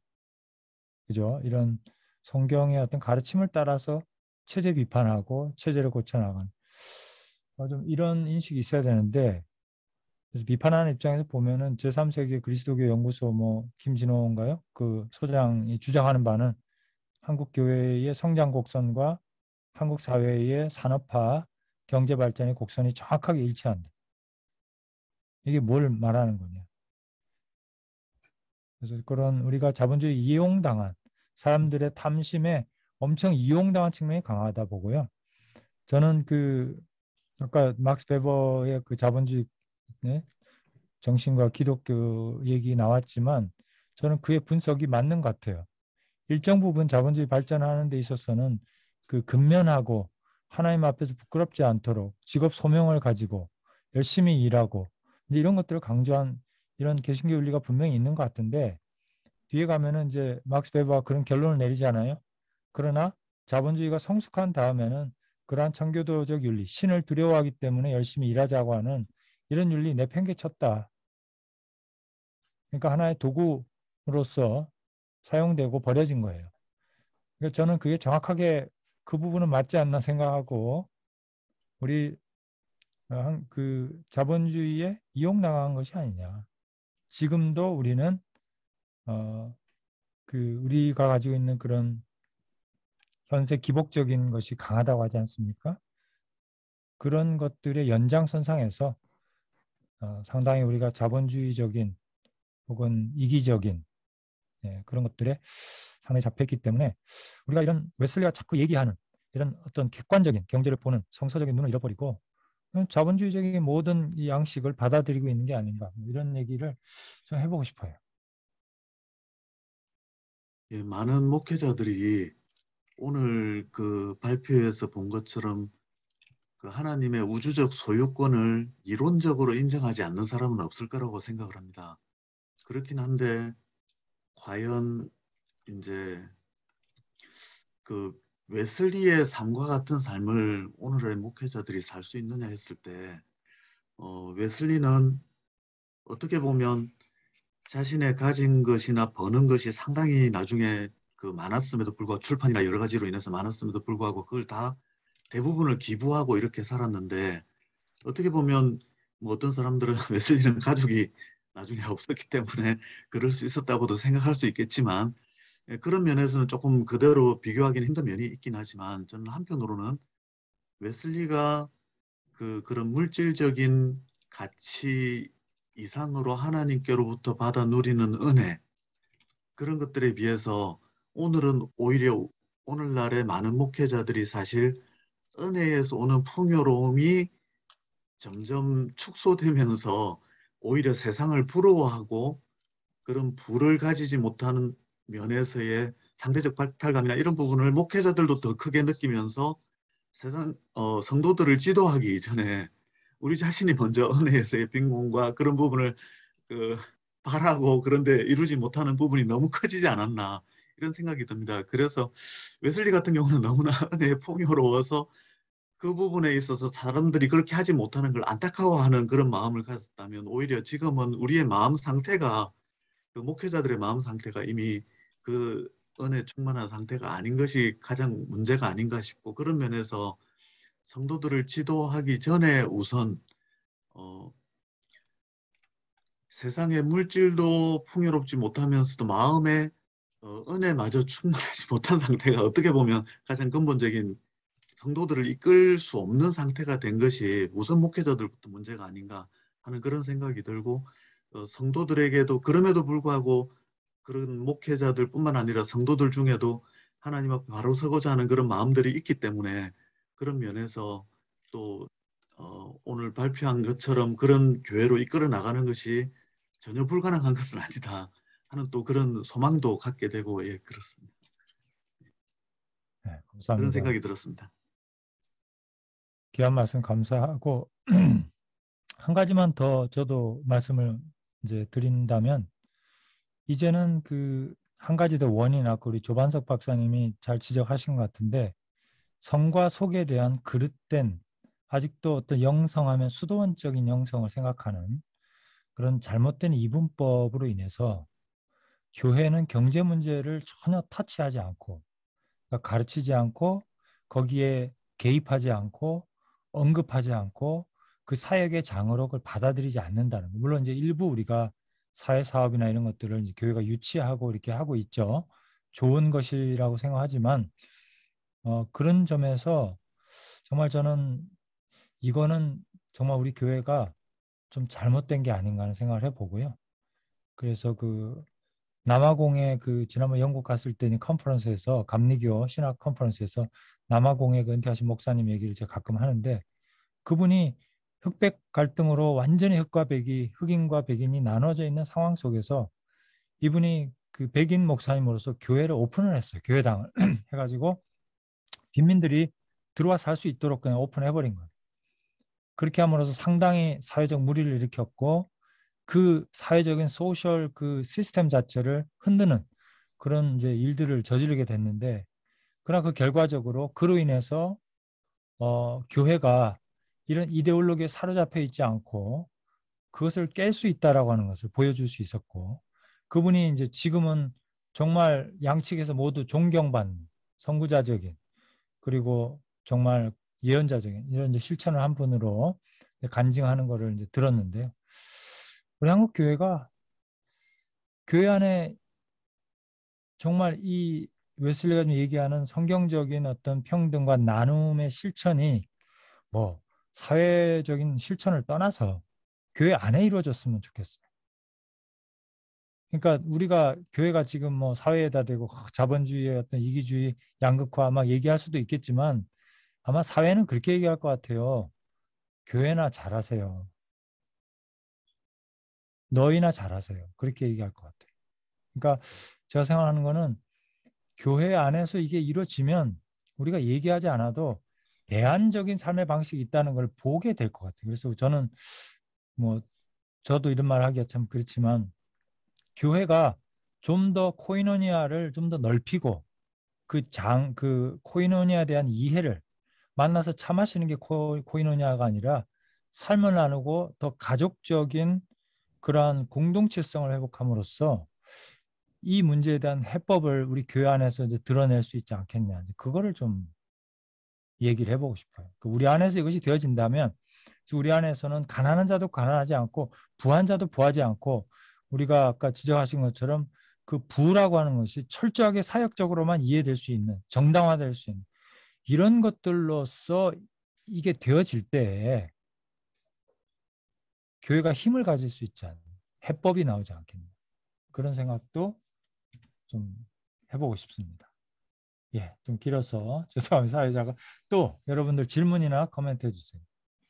솔직히 그 웨슬리의 그 사회적 성결이란 개념을 보면, 이 사회적 성결을 실천적으로 웨슬리가 많이 적용했던 것이 세상 속에 서서 적용했지만은 교회 안에서, 교회 공동체 안에서 이것이 적용되어지기를 많이 노력했다고 제가 알고 있습니다. 그래서 그 안에서 이런 사회적 성결 안에는 방금 이제 김성 교수께서 말씀하신 대로 그런 어떤 경제적인 영역에 있어서 같이 나누고 서로를 사랑하는 그런 어떤 진정한 삶을 나누는 공동체 이런 것을 웨슬리가 많이 추구하려고 했다고 제가 알고 있습니다. 예, 그런 부분들이 참 우리 되어지면 참 좋겠다라는 생각이 좀 드네요. 저도.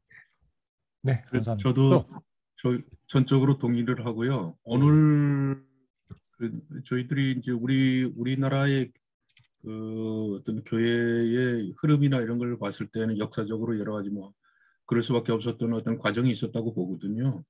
왜냐하면 영적인 것만을 강조했던 것은 일제시대 치하에 어떤 그런 억압적인 어떤 그런 것을 피하고자 하는 어쩔 수 없는 방안이었고, 그 다음에는 이제 산업화가 급격히 진행되면서 경제 성장이 우리나라의 모든 어떤 그 이데올로기적인 어떤 그런 것을 지배를 하고 그렇게 된 어떤 그런 것이 모든 사람들의 마음속에 그런 게 있었는데 우리 그 교회 안에서 이제 어떤 신학적인 부분이나 목회적인 어떤 그런 분들이 이제 어떤 그런 부분에서 벗어날 수 있는 어떤 이론적인 오늘 같은 어떤 그 웨슬리의 어떤 그런 어떤 그 사회 경제적 접근법이라든가 이런 부분, 사회적 성결 아까 방금 그렇게 말씀하신 게 저는 그것은 이제 사회 정책적으로 하면서 믿음적으로 했을 때 저는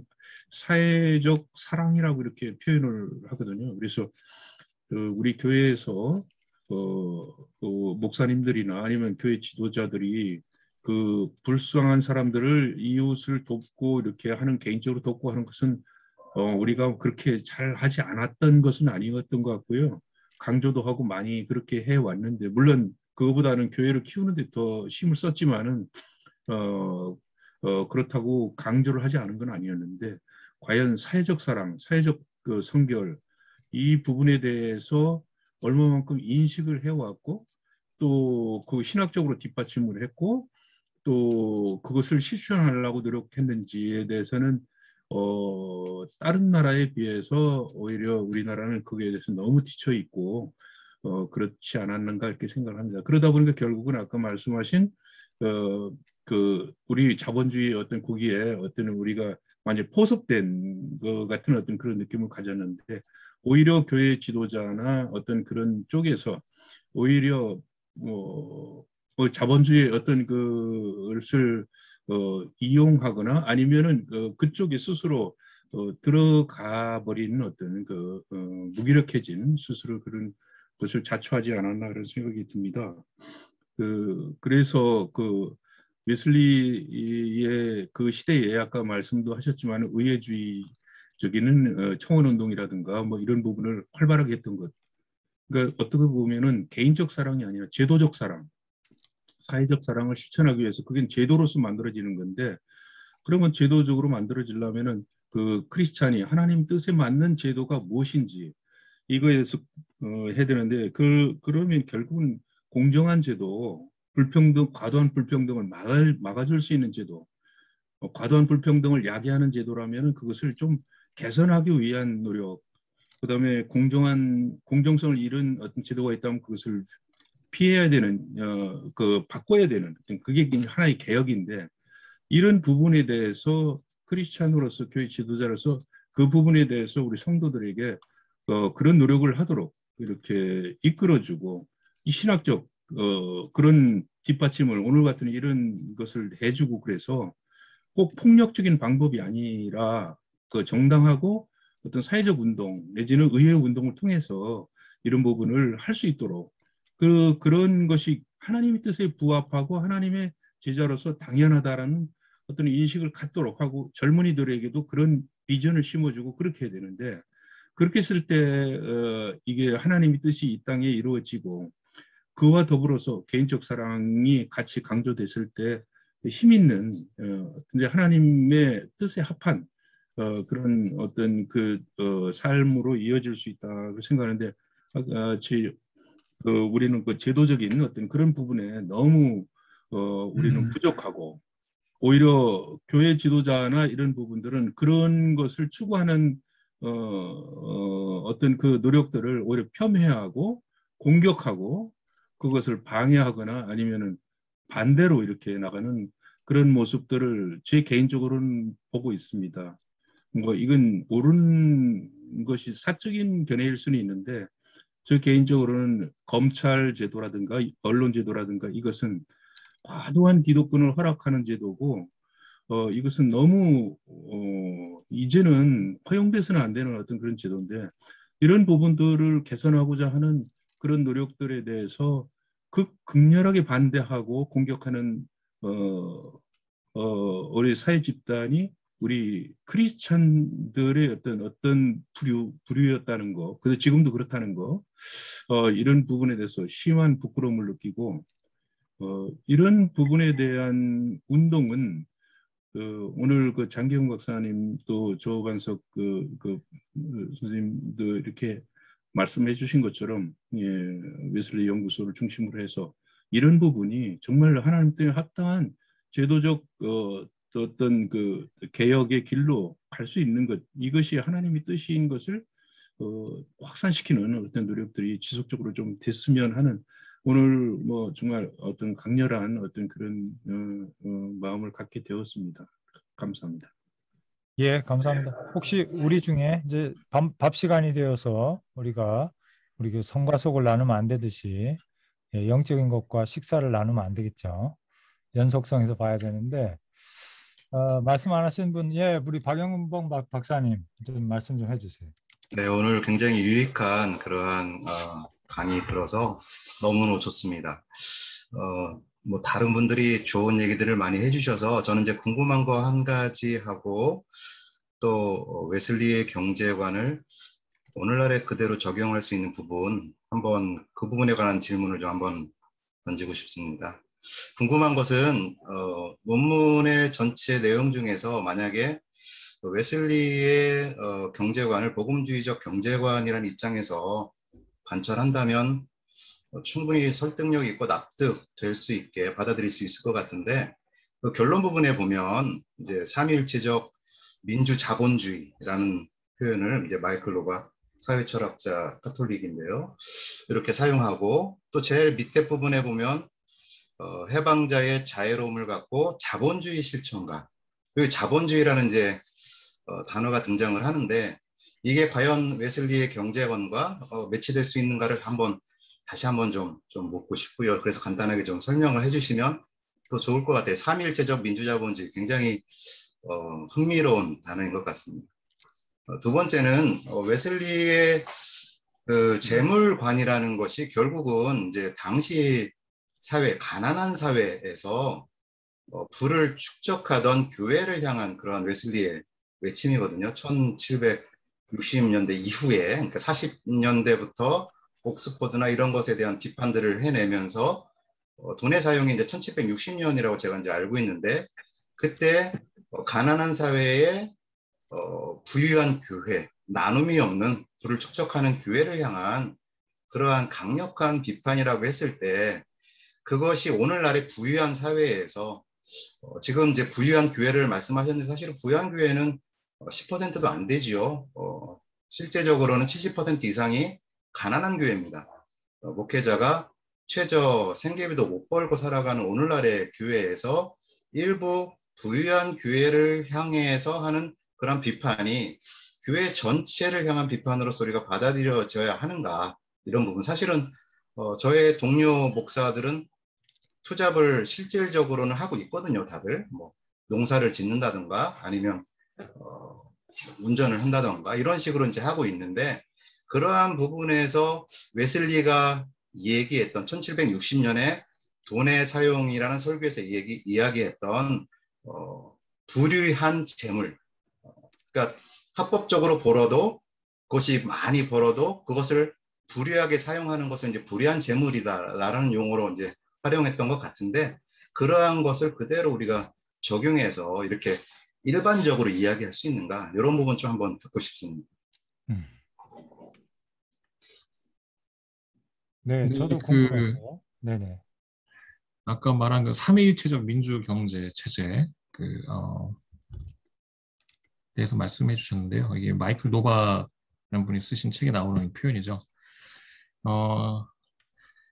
제가 그 한글 요약에는 간단히 설명이 되어 있긴 한데요. 이게 시장 경제와 개개인의 권리를 존중하는 정책, 그리고 모두의 자유와 정의에 대한 어떤 그런 이상적인 그림들을 움직이는 어떤 문화적 시스템, 요 세 개를 하나로 통합된 형태를 통합된 형태로 형태의 모델로 제시한 표현이라고 제가 알고 있습니다.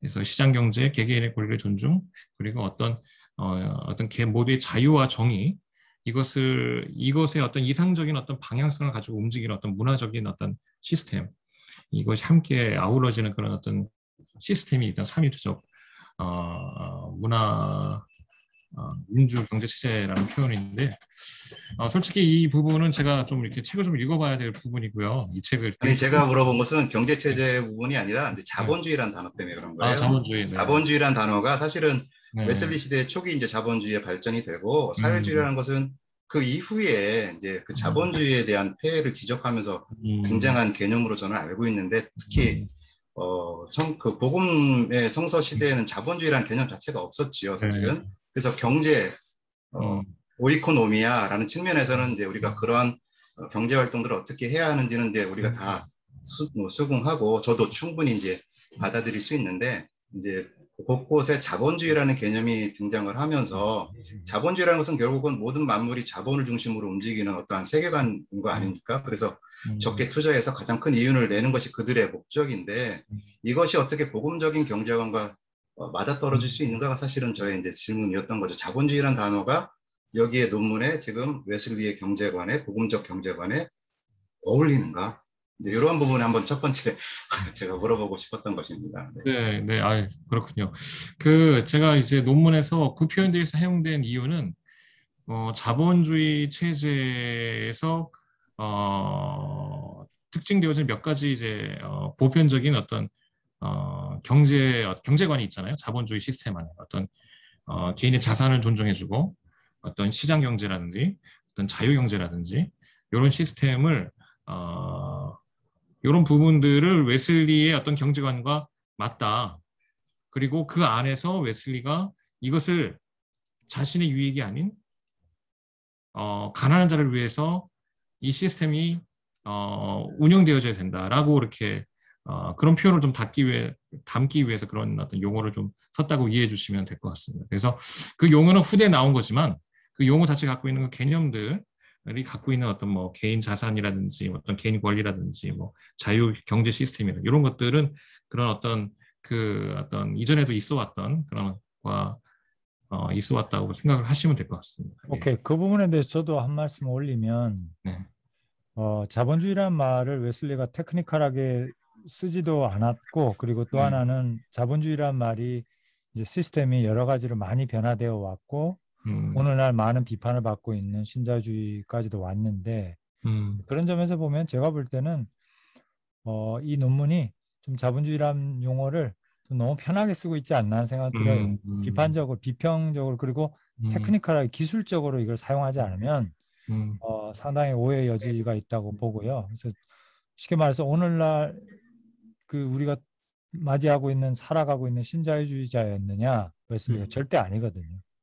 또 그런 얘기도 본문에도 나오고, 웨슬리는 자본주의 특정한 체제나 또 그렇다고 해서 사회주의를 옹호한 것은 아니고, 그렇게 얘기하는데, 그래서 웨슬리는 철저하게 성서적 기독교를 꿈꿨기 때문에 그런 원리들을 제시하면서 가는데, 이제 물론 자본주의가 사적 소유를 인정한다는 점에서 성서가 이제 인정하는 그런 개인의 자유, 개인의 인권, 이제 이런 부분과 상통하는 면이 분명히 있고, 그래서 우리가 자본주의를 또 인정하는 것이지만, 그러나 또 웨슬리가 강조하고자 했던, 실천하고자 했던 가난한 자를 위한 사회적인 또 제도적인 개혁, 이런 것들을 염두에 둔다면 우리가 좀 더 신중하게 이 경제 체제를 좀 갖다 붙여야 되겠다는 생각이 좀 들고요.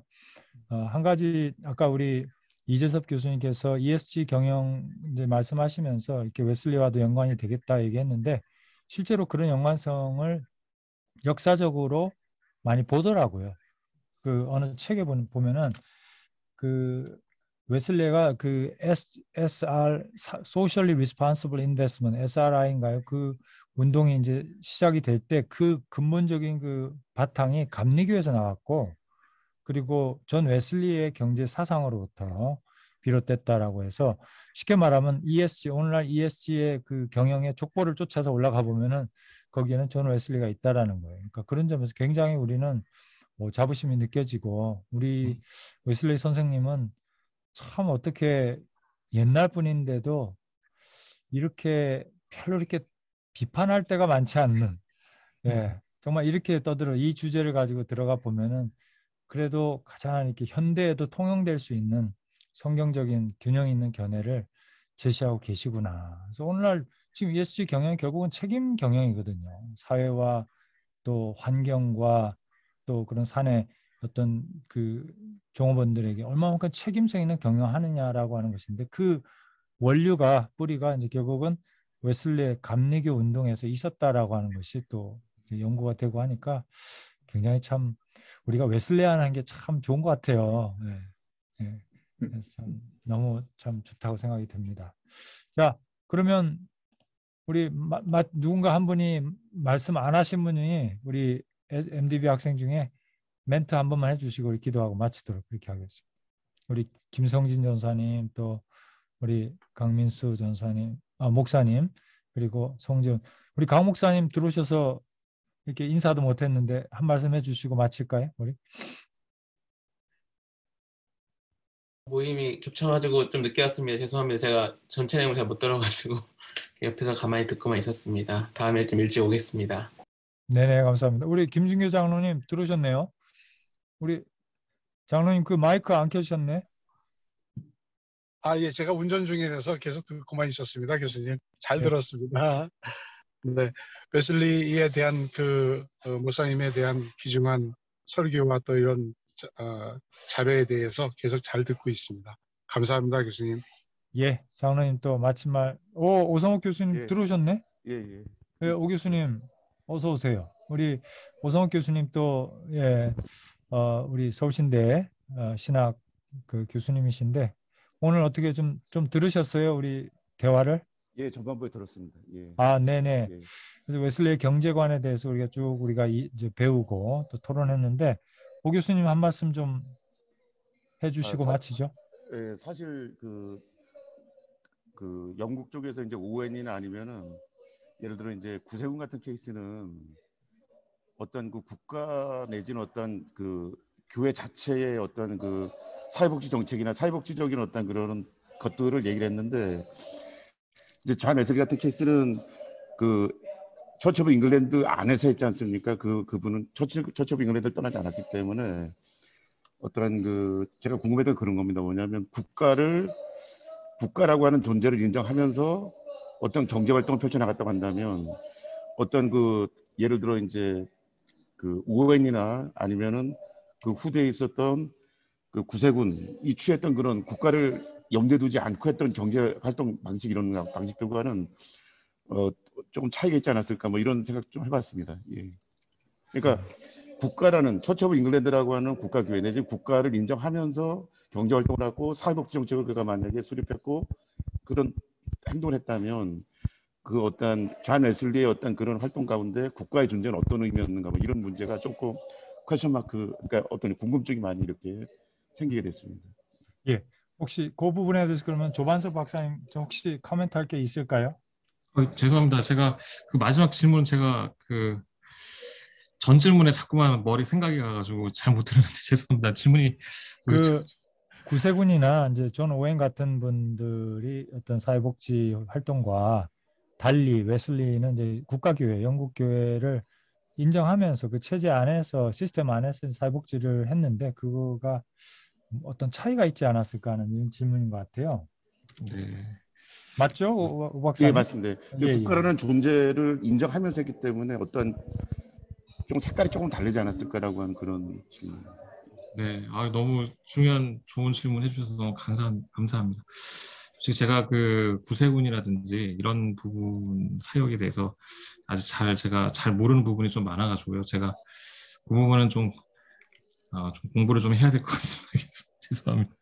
네, 그보다는 이제 좀 전에 아까 질문한 것 중에 답변을 우리 안 한 게 하나 있었는데 그 어떤 부한 10%밖에 부유한 교회가 10%밖에 없고 나머지 대부분의 교회들은 다 어려운데 이 부분에 대해서 우리가 어떻게 비판하는 게 좋은가 질문이 있었잖아요.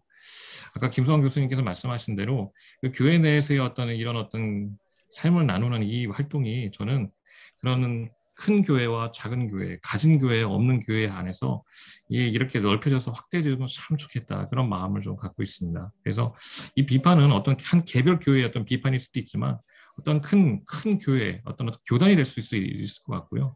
어떤 세계 기독교가 될 수도 있을 것 같고요. 한국 교회 전체가 될 수 있을 것 같은데 그 안에서 우리가 가진 자와 없는 자사가 나눠줄 수 있는 그런 아름다운 모습이 되면 어떨까 그런 어떤 바람이 좀 있습니다. 예.